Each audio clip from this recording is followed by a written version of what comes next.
Research के बारे में हमने मोदी जी को भी लिखा। अरे तुम क्यों चिंता करते हो, बन के पेड़ों को देखो वो कैसे जीते हैं। नीले वर्ण में है, उसमें सोने और चांदी का स्रोत के माध्यम से जो ज्ञान मिलता है वह ज्ञान सर्वश्रेष्ठ ज्ञान है। विधानसभा का जो विकास है ये पुराने जो विधायक कैंडिडेट हैं या फिर पुराने एमपी कैंडिडेट वो कर पाएंगे या कोई नया चेहरा ही इसको बदल सकता है? नया चेहरा ही बदल सकता है, इसमें कोई दो मत नहीं। क्या हमें बंटना चाहिए क्या? ना बिल्कुल नहीं बटना चाहिए। समझदार आदमी उसमें नहीं बट सकता। नमस्कार दोस्तों, इस समय मैं हूं बैसा प्रखंड का कंजिया पंचायत में। यहाँ पर एक गांव है सोनापुर। यहाँ पर एक मछली के डॉक्टर हैं निरंजन कुमार दास। उनसे बात करेंगे और ये बात करेंगे कि ये किसानों को किस प्रकार से मदद कर रहे हैं और ये खेती किसानी में एक नया नया इनोवेशन कर रहे हैं, इनके बारे में बात करेंगे। हमारे एक दूसरे गेस्ट हैं मिन्हाज आलम साहब और ये बलवा गोस्त्रा पंचायत से हैं और आपका चैनल पे बहुत बहुत स्वागत है। जी, तो अपने बारे में बताइए पहले। जी, मेरा नाम मोहम्मद मिन्हाज आलम है। मैं बलवा गोस्त्रा पंचायत का मुखिया प्रत्याशी हूँ और अभी फ़िलहाल मैं बेसिकली किसानों के लिए, जो किसानों की लड़ाई है, जिस किसानों के मुद्दे हैं, उस पर मैं काम कर रहा हूँ। यहाँ पे अपने बैसा और अमर प्रखंड के किसानों के लिए बेसिकली मैं काम कर रहा हूँ यहाँ पे। और मेरी दोस्ती इनसे आज से तकरीबन 2 साल पहले हुई थी और हम लोग यहाँ पे इनको मछली के डॉक्टर के नाम से जानते हैं यहाँ पे। और इनके साथ साथ इनके पास जो ज्ञान का जो भंडार है, किसानों के लिए ही नहीं सिर्फ है, बाकी चीज़ों के लिए जो मैंने इनके ज्ञान को खंगाला और क्या ज्ञान है इनके अंदर में, इन चीज़ों को आज हम लोग यहाँ रखेंगे इस वीडियो में। और मैं चाहता हूँ कि इन चीज़ों पे खुल के बात हो। किसानों का जो दर्द है इनके सीने में, वो हम लोग जानना चाह रहे हैं कि इनके पास क्या दर्द है, क्या ये करना चाह रहे हैं, उन चीज़ों के लिए हम लोग आज आए हैं। सर थोड़ा अपने बारे में आप बताइए। आप डॉक्टर साहब हैं, वो भी मछली के, तो आप बताइए। निरंजन कुमार दास, पूर्णिया कॉलेज से बीएससी करने के बाद जब गांव आया, ये कब का टाइम था सर? ये लगभग 1990 अच्छा, समय था। अच्छा, ठीक। उसके बाद फिर गांव से बाहर जाने का हमारा मन नहीं किया। हालांकि उस समय यहाँ रोड नहीं था, इलेक्ट्रिसिटी नहीं थी और कोई सुविधा नहीं थी यहाँ पर, सरकारी सुविधा बोलकर कुछ भी नहीं था। और लालू प्रसाद जी हमारे मुख्यमंत्री थे, तो वो भी कोई सरकारी सुविधा यहाँ अवेलेबल नहीं करा सकते थे। ये सोच करके हमने यहाँ मत्स्य बीज का काम शुरू किया। मछली की बीज है ना? जी, इधर है छोटा सा इनका ये हेचरी है। हमारी छोटी सी हेचरी है। हाँ। छोटी सी हेचरी में मैंने अपना मछली का बीज का काम शुरू किया। वहाँ जब मैंने इंड्यूस्ड ब्रीडिंग करके जब बच्चा निकाल करके यहाँ के लोगों को स्पॉन देने लगा, मछली का बच्चा देने लगा और बेहतरीन क्वालिटी का देने लगा, तो लोग अच्छा, ये इससे जुड़ते गए। हाँ, इंड्यूस्ड जो ब्रीडिंग है, इसको कहीं आपने सीखा या अपने हाँ, से? ये मैंने कलकत्ते में सीखा था। अच्छा, अच्छा, अच्छा। कलकत्ते में ट्रेनिंग ली थी बाजिंदा। उसके बाद वहाँ से सीख करके आया और यहाँ काम स्टार्ट कर दिया। यहाँ उसके बाद मैंने किसानों से जुड़ता गया और किसानों की स्थिति को देख करके मुझे बहुत उदासीनता सी आती थी, लेकिन मैंने उन्हें हमेशा हिम्मत दे करके आगे बढ़ने का और हौसला बुलंद रखने का ही ये दिया। और तरह तरह के ग्रंथों का भी मुझे थोड़ा आइडिया है। बताइए, खुल के बताइए। तो उसमें एक जगह बाइबल में ईसा मसीह ने कहा है, उसी उदासीन लोगों से, जब लोगों ने उसके पास आकर के पूछा कि हम लोग कैसे जिएंगे, कैसे क्या करेंगे, कैसे रहेंगे, तो उन्होंने एक ही बात कहा, अरे तुम क्यों चिंता करते हो, बन के पेड़ों को देखो वो कैसे जीते हैं।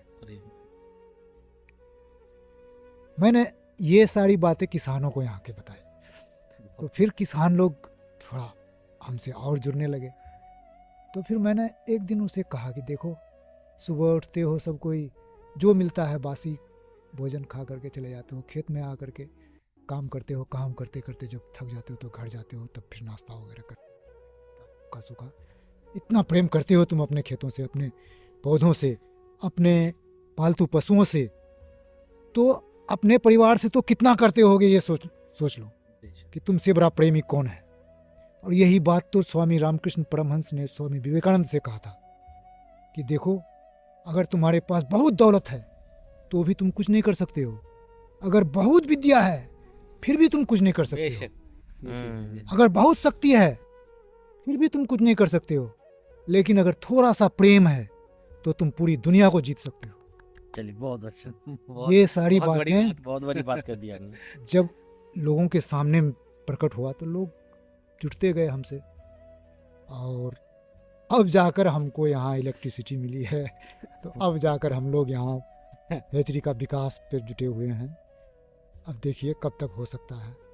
जी यहाँ तो सरकार की पहुँच अभी बहुत दूर है। हम लोग अच्छा। अभी तक सरकार को अपने पास नहीं मानते हैं। हाँ। हम लोग सोचते हैं अभी चलिए, हम बहुत लोग जल्दी- अपने ही बल पे काम बहुत कर रहे हैं। जल्दी सरकार आपके अच्छा, पास थोड़ा भी सा होगी मुझे ये और सब बताइए काम भी होगा। कि यहाँ किसानों के अभी प्रेजेंट टाइम में, अभी के टाइम में क्या क्या मतलब समस्याएं ज़्यादा हैं? समस्या सबसे बड़ा तो प्रॉब्लम है कि जब उनको पैसे की जरूरत पड़ती है उस समय उनके पास नहीं रहता, और उनको कम दाम में औने पौने भाव में अपना प्रोडक्ट को बेचने देनी। ये बड़ा समस्या है। इसलिए किसानों को कम से कम अपना पूंजीगत व्यवस्था को जो है सुधारना बहुत जरूरी है। अच्छा, पहले जो कोऑपरेटिव लोन वगैरह होता था वो सब तो केवल नाम का है, वो सब उतना सुविधा नहीं है। नहीं है। जितनी उससे ज़्यादा सुविधा तो अभी का ये सब प्राइवेट बैंकिंग जो सप्ताह वाला सब जो है वो सब दिया हुआ, हाँ। हालांकि उसमें इंटरेस्ट बहुत ज़्यादा है। और लोगों को केसीसी वगैरह जो था, केसीसी वगैरह में तो वही है ना कि जो है मिलता है, लेकिन दलाली बहुत चलता है, जी इसलिए निरंजन लोग जाना साहब, पसंद नहीं करते हैं। जैसे आप का हम लोगों ने बहुत सारे प्रोग्राम किए, अटेंड किए, एक साथ किए, बहुत सारे प्रोग्राम किए, और यहाँ तक कि हम लोग सरफराज साहब, ये डीएम साहब के साथ भी हम लोग प्रोग्राम कर चुके हैं कई सारे, और मेरे फार्म में खुद आए थे तो सर भी मौजूद थे वहाँ पे। लेकिन ऐसा हुआ कि कभी मौका नहीं मिला कि उनके पास अपने दर्द को बयान कर सके। आज हम चाहते हैं कि आप ना वो दर्द जो आप बयान करना चाह रहे थे हमारे डीएम साहब की सभा में, वो सभा में डीएम साहब की सभा में जो दर्द बयान करना चाह रहे थे किसानों का, वो दर्द थोड़ा हम सुनना चाह रहे हैं। हो सकता है कि डीएम साहब सुन ले, हाँ, कुंदन सर सुन ले आपकी बात। बिल्कुल जी, वो दर्द हम सुनना चाह रहे हैं। दर्द तो किसानों को रहता ही है, लेकिन वो लोग अपना दर्द भूलकर काम करते हैं। एक्चुअली गीता में कहा गया है, कर्म के माध्यम से जो ज्ञान मिलता है वह ज्ञान सर्वश्रेष्ठ ज्ञान है। तो किसानों के पास तो अपना कर्म से जो ज्ञान प्राप्त है जी, वह बहुत श्रेष्ठ है।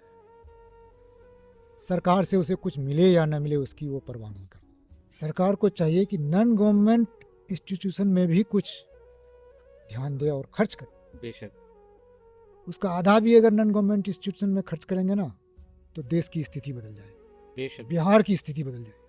जिस रिसर्च के बारे में हमने मोदी जी को भी लिखा, लेकिन शायद उनके पास चिट्ठी पहुंचा या नहीं पहुंचा, एक क्या लिखा था थोड़ा बताइए। उसमें कुछ ऐसा रिसर्च था जिससे हम लोगों का देश का भाग्य बदल सकता है। वही जो पुरानी थ्योरी में था ना, भारत सोने की चिड़िया थी, हम पुनः बन सकते हैं। क्या हो गया, एक बार लूट के लेके चला गया तो कोई चोरी हो गई घर में तो क्या हम मर जाएंगे? मान लीजिए आपके घर में चोरी या डकैती हो जाती है तो कुछ दिन के लिए आपको इफेक्ट होता है, लेकिन फिर से आपका घर तो एज यूजुअल हो जाता है। तो मान लीजिए हमारे हिंदुस्तान से पूरा सोना लूट के ले गया, आखिर वो आया था कहां से? इसी हिंदुस्तान से ही तो। आखिर वो टेक्निक कहां गई? वो हमारे हिंदुस्तान में ही है। सोना चोरी हुआ, टेक्निक चोरी नहीं हुआ। टेक्निक, लेकिन उसी टेक्निक का आज हम 30 साल से खोज कर रहे हैं, लेकिन उसका सुविधा हमको नहीं मिल रहा। अब ऋग्वेद का श्री सूक्त को लीजिए, उसमें 16 सूत्र है। 16 में सबसे पहला सूत्र बताता है, क्या बताता है? हिरण्य वर्णा हरिणीम स्वर्ण रजत सृजाम चंद्रा हिरण्य लक्ष्मी जात वेदो सब आवा। अब अभी के ब्राह्मण लोग या जो भी कहिए, जितने बड़े बड़े लोग हैं, उसके अर्थ में, उसके भेद में नहीं जाते, केवल उसका जाप करते हैं, जबकि उसका वास्तविक अर्थ क्या है वो बता रहा है। हरे पदार्थों के पीले वर्ण सोने और चांदी का स्रोत है। हरे पत्ते में, हरे पदार्थ में, प्रकृति के जितने भी हरे पदार्थ, ठीक है, उसमें जो उसमें पीलापन आ जाए नहीं, उसके पीले रंग में देखिए, हरा रंग जो है ना, दो रंग से मिलके बना, ओ, नीला और पीला, अच्छा, दोनों रंग को अगर मिलाइएगा तो हरा हो जाए। ठीक है। उसमें कह रहा है कि उसके जो पीले वर्ण में है, उसमें सोने और चांदी का स्रोत है। ये ऋग्वेद कह रहा है। ये ऋग्वेद का श्री सूत्र यानी कि धन का श्री सूत्र। ओ, ऋग्वेद का ये श्री वेद सूत्र, धन का हमारे- सूत्र कह रहा है। ये हमारे भारत का सबसे पुराना ग्रंथ है, हम्म, और उसका जो धन का सूत्र है वो ये बता रहा है कि हिरण्य वर्णा हरिणिम, हरे पदार्थों के पीले वर्ण में हम्म, सोने और चांदी का स्रोत है। हम्म, चंद्रा हिरणमयी लक्ष्मी, दूसरे लाइन में है उसका हम्म, कि चंद्रमा चंदा माने चंदा जिससे होता है ना पीला रंग का, चंद्रमा के तरह वो पीला रंग का लक्ष्मी है, यानी कि धन है। डन। जात वेदो से आव, जात वेद का अर्थ होता है अग्नि की क्रिया या अग्नि विज्ञान। हम्म, अग्नि विज्ञान द्वारा वह आता है। हम्म, वो इतना सा बता के फुल स्टॉप। अब हरे पदार्थों में चलते चलते अगर सोचिएगा तो हरा पत्थर भी जो है वही प्राकृतिक रूप से है। हरे पत्थरों का अगर भंजन करके देखा जाए तो उसमें सोना और चांदी कर सकता है। लेकिन एक बार हम उन मोदी जी को चिट्ठी लिखे हमसे, पता नहीं उनके पास चिट्ठी पहुंचा या नहीं। उसमें मैंने लिखा था कि जो है अभी हमारे देश के जो वैज्ञानिक जो सोने और चांदी के क्षेत्र में काम कर रहे हैं, हम उनसे एक बार मिलना चाहते हैं। लेकिन कोई जवाब भी नहीं आया। हम अपने मछली के धंधे में व्यस्त हैं, उधर समय ही नहीं मिलता है जो निकाल पाए। देश को संवारने में व्यस्त है। हाँ, लेकिन अगर एक बार हमको उधर मौका मिले तो शायद कुछ निकल आए। कुछ निकल आया। चलिए, बेशक बेशक। हाँ, चलिए, कहा है कि उसमें हमने आज 30 साल से दिमाग लगाया हुआ है। बहुत सारे कंपाउंड्स हैं हमारे पास। चलिए, आपका जो नॉलेज को देख करके मेरे दिमाग में एक क्वेश्चन आ रहा है जो मैं हर लोगों से पूछता भी हूँ। आपको हिंदू धर्म का मुझे लग रहा है कि बहुत अच्छा नॉलेज है ग्रंथ। तो ऐसी बात नहीं है, हम क्रिश्चियन नीति भी पढ़े हुए हैं, अच्छा, ठीक है, बहुत अच्छी बात है। आप- और भी रिलीजन के बारे में जानते हैं। इस्लाम के बारे में भी हमको जानकारी चलिए। है। अच्छा, चलिए, इन सब बुक को जो आप पढ़े हैं, किताबों को पढ़े हैं, ग्रंथों को पढ़े हैं, तो आपको तो बहुत तजुर्बा हो गया और लोगों को कई बार सुना भी चुके हैं। कहते हैं लोगों को सुनाने से नॉलेज बढ़ता है। तो आपसे मैं एक बात पूछना चाहूंगा कि हिंदू रिलीजन के किसी भी ग्रंथ में कहीं पर भी लिखा है कि किसी एक अलग धर्म के लोगों से नफरत किया जाए या उसके साथ मतलब गलत व्यवहार किया जाए? कभी नहीं, ऐसा कुछ नहीं। उसमें तो और लिखा हुआ क्या है, वासुदेव कुटुंबकम। इसका अर्थ क्या होता है, दुनिया में जितने भी जीव जंतु हैं, जितने भी पेड़ पौधे हैं, सब तुम्हारे कुटुंबी हैं। तो उसमें क्या है कि जो अत्याचारी है, जो असुर है, उसे पहले सही लाइन क्रम में लाने के लिए कोशिश करना चाहिए, कोशिश करनी चाहिए बात। उसके बाद उससे शत्रुता। कहा है कि हमारे पूर्वज जो रामचंद्र जी थे, वो रावण ने उनके साथ जितना अत्याचार किया था, मैं नहीं समझता हूँ कि अभी कोई उतना अत्याचार किसी पे करता है। फिर भी उनसे वो पहले मतलब दोस्ती के ही इसमें थे कि नहीं, अगर शांति से सब कुछ सही हो जाए तो फिर युद्ध की कोई बात नहीं, दुश्मनी का कोई बात ही नहीं। चलिए, मीना साहब, आपसे पूछूंगा कि इस्लाम में कहीं पर लिखा है कि किसी विशेष धर्म के लोगों से आपको नफरत करना चाहिए या उससे दूरी बनाना चाहिए? नहीं, एक वर्ड में कहेंगे तो इस्लाम ही नहीं, दुनिया का कोई ऐसा धर्म नहीं बताता है कि किसी लोगों से आपको नफरत करनी है या उसके साथ कुछ दुर्व्यवहार करनी है। वासुदेव कुटुंब वाला जो कॉन्सेप्ट है वो हर धर्म में है कि आप हर एक जीव को, दुनिया के हर एक प्राणी को अपना आप मित्र मानिए, और अगर वो आपके जैसे आपके लाइन में नहीं आ रहे या आप उससे तो तब युद्ध करिए, जो कि अगर वो सृष्टि के लिए गलत है, हानिकारक है, लग रहा है ऐसे क्योंकि नहीं ये फिर विनाश की तरफ ले जा रहा है, तो आप युद्ध की तरफ जा सकते हैं। लेकिन उससे पहले वो आपका, यानी कि भाईचारगी के बारे में ही बताया गया। बिल्कुल बिल्कुल, हर तो धर्म में भाईचारगी है, थोड़ा सा- इस्लाम में भी ये चीज थोड़ा सा मुद्दा को मॉडिफाई करते हुए जी। तो बताइए कि हमारे समाज को ये पॉलिटिकल लोग क्यों आखिर बांट रहे हैं? देखिए, पॉलिटिकल लेवल का उसका अपना काम है, उनका अपना काम उनको करने तो दीजिए। क्या हमें बंटना चाहिए क्या? ना बिल्कुल नहीं बटना चाहिए, किसी के समझदार बात आदमी पे उसमें नहीं बट सकते हैं। किसी की बात पे आकर के हमें वो नहीं लोग बढ़ना केवल चाहिए। उसी को ही बांट सकते हैं जिनके पास में ज्ञान का अभाव। अभाव।